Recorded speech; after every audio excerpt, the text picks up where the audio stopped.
सूफी साहब बहुत अच्छी, बहुत लतीफ़ गुफ्तगू करते हैं। यकीनन जब वो गुफ्तगू करते हैं तो उसमें कोई न कोई ऐसा गोशा जरूर छोड़ जाते हैं जो हमारे दिमाग पे आकर के एक ठोकर देता है और सोचने पे मजबूर करता है कि हाँ, क्या इस एंगल से भी इसको सोचा जा सकता है। तो मैं बड़े मुअद्दबाना अदब के साथ, एहतराम के साथ सूफी सैयद इजहार अली साहब की खिदमत आलिया में मुल्तमिस हूँ कि इस मौके पर वो भी अपने दुआया कलमात से हम सबको नवाजने की मेहरबानी करें। आज की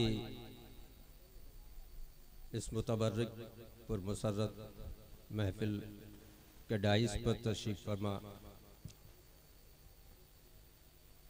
रहीमाबाद खैराबाद से तशरीफ़ लाए डॉक्टर सैयद आसिफ अली साहब रहीमी,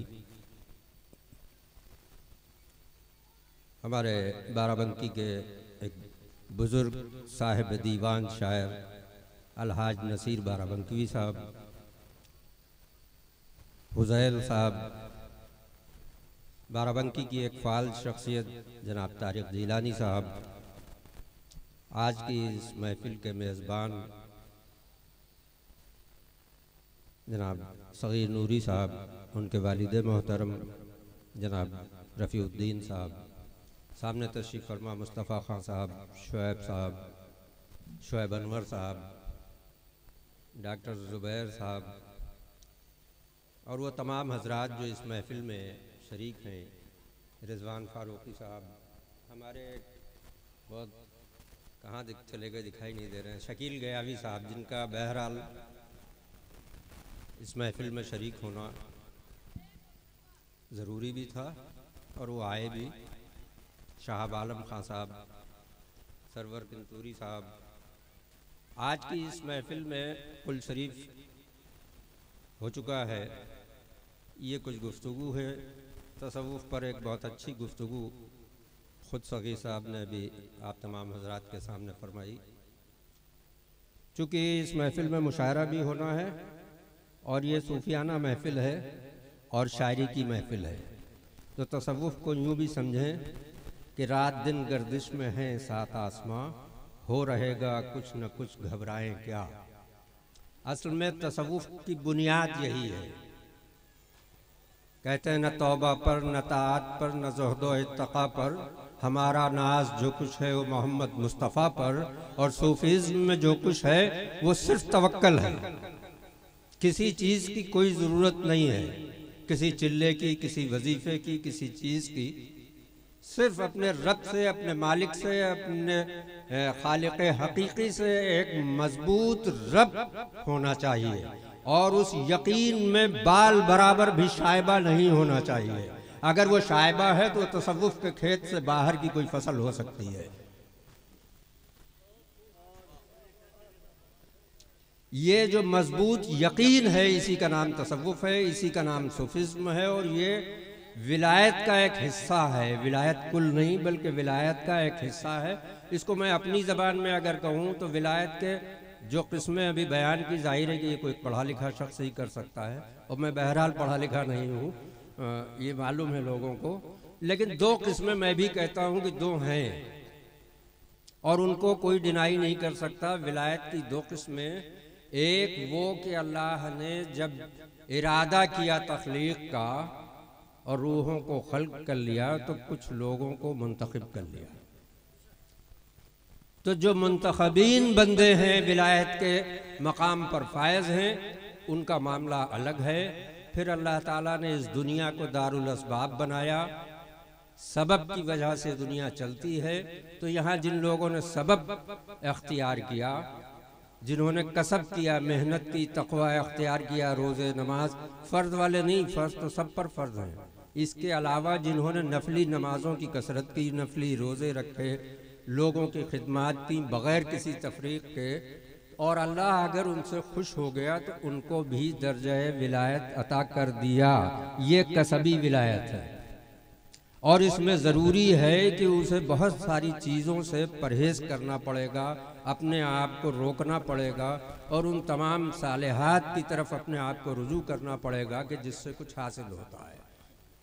लेकिन इन तमाम सालेहात पर अमल के बाद भी कोई सैयदना हाजी वारिस अली नहीं हो पाता जो ये कहे कि जितने बुरे सब मोरे। ये कहने का दम इन सालिहात से नहीं आता, आ भी नहीं सकता। ये फजल है रब का, वो जिसे अता कर दे। लेकिन इनके यकीन में कहीं शायबा नहीं होता। इनसे अगर आपने दोस्ती कर ली है, अगर इनकी गुलामी कर ली है, अगर इनका पांव पकड़ लिया है, तो फिर ये आपको उस आखिरत तक छोड़ेंगे नहीं, चाहे जो कुछ हो जाए। वरना लोग पीर भी ऐसे हैं कि मुरीद करते हैं, मौका आता है तो छोड़ के खुद भाग जाते हैं, उनकी पीरी खतरे में पड़ जाती है। मैं किताबों की बातें नहीं कर पाता हूँ, इसलिए मैंने पढ़ा लिखा नहीं है, मैं बगैर पढ़ी लिखी बातें कर रहा हूँ। अगर आप हजरात को गरा न गुजरे तो करता हूँ। तो लेकिन ये सैयदना हाजी वारिस अली शाह और ये सिलसिले चिश्तिया का रीसेंट चराग सबसे, और इनके अकाबिर इनसे कहाँ तक आप मुकाबला नहीं कर सकते। और वलायत में कभी किसी का मुकाबला नहीं होता। हर दौर में अपने मकाम पर कोई एक कुतुब, कोई एक गौस होता है जो उन्हीं तमाम सिफात से मुज़य्यन होता है। जैसे कि एक बात तय हो गई कि मशहूर है आम तौर पर कि बड़े पीर साहब गौसुल आज़म मेरे सर पर, लेकिन हर दौर में गौस होता है।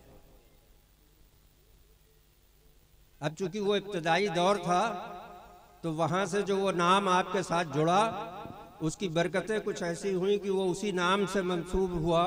लेकिन गौस तो ख्वाजा मोइनुद्दीन चिश्ती भी हैं और गौस आज़म भी है।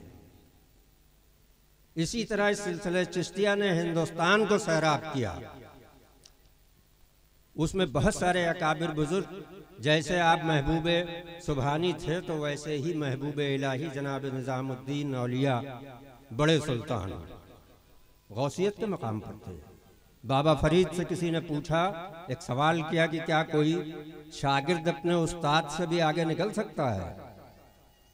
तो उन्होंने कहा मेरे निज़ाम को देख लो।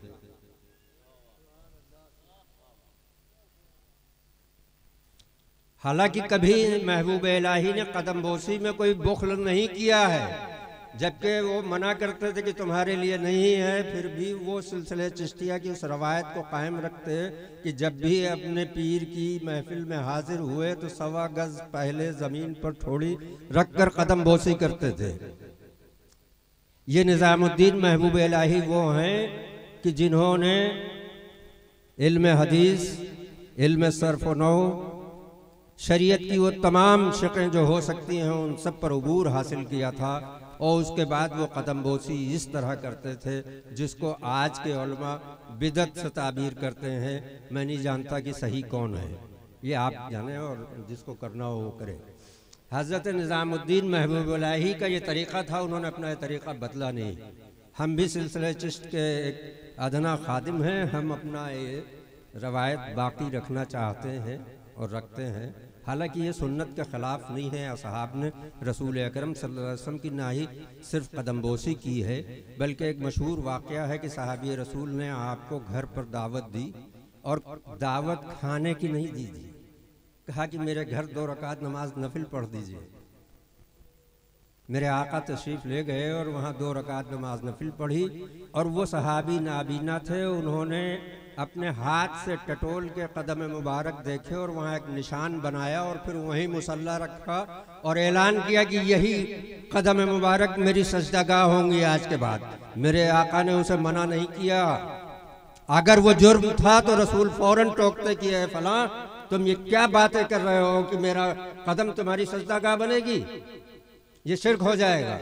हमें कोई आदमी जिसने पढ़ा लिखा हो, मैं पढ़ा लिखा नहीं हूँ, हमें हदीस से साबित करे कि रसूल ने मना किया है, कहीं नहीं मना किया है। और उन्होंने फिर पूरी जिंदगी उसी नक्शे पा को अपनी सजदेगाह बनाया। ये इश्क है, मोहब्बत है। और मोहब्बत में कुछ नहीं देखा जाता, अभी जैसे बता रहे थे, न उसमें किसी तरीके की ज़ात की कोई तफरीक है, न किसी मजहब की तफरीक है, न ये तो इस्लाम में भी नहीं है। तसव्वुफ तो उससे इसके आला दर्जे को, इस्लाम के आला दर्जे का नाम तसव्वुफ है। रोज़े हश्र जब आपके आमाल तोले जाएंगे मेरे भी, तो उसमें सबसे वजनी सामान जो होगा वो अखलाक होगा। हल जज़ाउल एहसान इल्लल एहसान, एहसान यह है कि जिसने तुम पर एहसान किया हो तो मुझसे बढ़कर करो, और इसी का नाम तसव्वुफ है, इसी का नाम तसव्वुफ है। अब ये तो अलग बात है कि आप देख रहे हैं माशरे में कि साहब वो बहुत बड़ी रंगीन एक वो पहने हुए हैं और चाट हो इधर से हो उधर से चल रहे हैं, वो कोई ये हुगालदान लिए है, वो कोई पानदान लिए है, वो कोई छाता लिए। ये तो हमारा खुमार साहब को भी लोग छाता लेके चलते थे बाराबंकी में, मैंने देखा है। हालांकि वो शायरों के वली थे, इसमें कोई दो राय नहीं है, शुअरा के वली थे मरूम। हाँ, तो वो मोहब्बत उनके यहाँ बढ़ती थी और विलायत की बुनियाद मोहब्बत है। तो उनको वो देखकर दूसरे को हमेशा, उनकी एक बहुत अच्छी बात थी, शायद लोगों ने न गौर की हो बहुत, कभी भी आप उन्हें सलाम करें तो हमेशा जितना खुल के हंस कर वो जवाब देते थे सलाम का, शायद मैंने किसी दूसरे आदमी को नहीं देखा। यानी सलामती की दुआएं खुश होकर देते थे, हंस कर देते थे, और यही तो तसव्वुफ है, यही इस्लाम भी है। इस्लाम का मस्दर क्या है? सालिम। हमको ये बता दिया जाता है कि जो अमन और शांति का पैगाम दे वो इस्लाम नहीं, इसको सही समझिए। सालमियत का नाम इस्लाम है। ना मैं टूटूं ना आपको टूटने दूं, आप भी सालिम रहें और मैं भी सालिम रहूं, इस रविश का नाम इस्लाम है। इस रविश का नाम इस्लाम है, और जब इसको एहसन दर्जे पर किया जाए तो वो तसव्वुफ है। न मैं टूटूं न आपको टूटने दूं, इस रविश का नाम इस्लाम है। और जब इस्लाम एहसन दर्जे पर किया जाए तो उसका नाम तसव्वुफ है, उसे सूफीज़्म कहते हैं। जब दुनिया के हर दर से भटका दिया जाए, जब किसी को कहीं पनाह न मिले, तब वो किसी एक सूफी के पास दम तोड़ती हुई इंसानियत अगर फिर से जिंदा होती है, अगर उसे कहीं ऑक्सीजन मिलता है, ये सब इंसानी जिंदगियों के वेंटिलेटर हैं, ये जिन्हें हम वली अकराम कहते हैं, चाहे वो गौसे आज़म हो या ख्वाजा मोइनुल हक मोइनुद्दीन चिश्ती हो या कि हज़रत हाजी सैयदना वारिस अली शाह हो। ये वो दर हैं कि जहाँ भटकती हुई इंसानियत को, तड़पती हुई इंसानियत को अमान मिलती है, पनाह मिलती है। और इनके मकामात तय करना बहुत आसान तो नहीं है, मैं नहीं कर सकता, जो कर पाए वो करे। हाँ, ये ज़रूर है कि मैं इस गुफ्तगू से उस जगह ले जाकर बात ख़त्म करना चाहता हूँ कि आप शायद आसानी से समझ सकें कि कुरान का ये ऐलान अल्लाह का ऐलान है। एक छोटा सा ये तर्जुमे के साथ सुन ले कि जब आदम का पुतला बनाया अपने दोनों हाथों से, तो रब ने सबसे कहा कि सजदा करो। तमाम तख्लीक जो आप कर चुके थे उसमें मलाइका भी शामिल थे, और वो भी रूहें जो अभी यहाँ नहीं आई थी वो भी शामिल थी। सब ने सजदा किया, सिर्फ हज़रत लानतुल्लाह ताला अलैह ने सजदा नहीं किया। लेकिन अल्लाह रब्बुल इज़्ज़त ने उनके इस जुर्म पर कोई सज़ा उनकी मुकर्रर नहीं की, बल्कि एक सवाल पूछा। मैं उस तरफ गौर कराना चाहता हूँ कि तुमने तकब्बुर के सबब से सजदा नहीं किया या कि तुम इल्लीन में से हो जो तुमने सजदा नहीं किया। गोया कि अगर तकब्बुर से नहीं किया तो मुजरिम हो, और इल्लीन को अल्लाह ने महफूज रखा था, उन्होंने आदम को भी सजदा नहीं कराया। उन इल्लीन को समझना पड़ेगा आपको कि वो कौन है। उनमें से एक के दो हिस्से जनाब मोहम्मद रसूलुल्लाह और अली करमल्लाहु वजहुल करीम हैं। बकिया के बारे में आप सोचिएगा तो बताइएगा।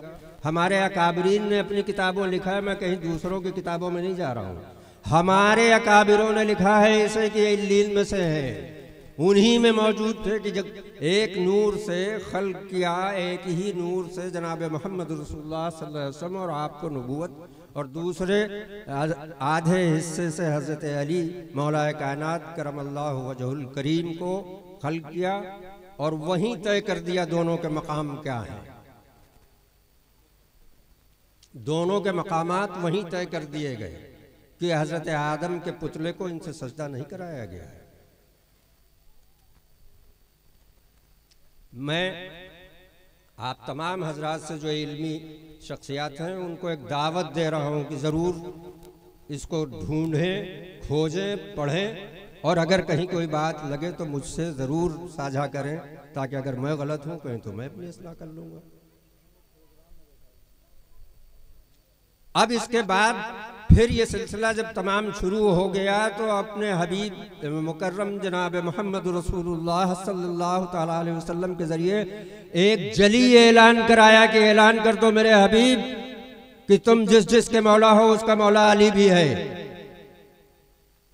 और जब ये ऐलान कर दिया गया कि मैं जिसका मौला उसका मौला अली है और लोगों ने कबूल कर लिया, चलिए जो अलस्त में आपने वादा किया था भूल गए, लेकिन जो इसी दुनिया में किया था इसी होश व हवास के साथ वो भी आप भूल चुके हैं। अल्लाह हिफाजत फरमाए, अल्लाह हिफाजत फरमाए। मैं अपनी बात खत्म करता हूँ। खुदा हाफिज।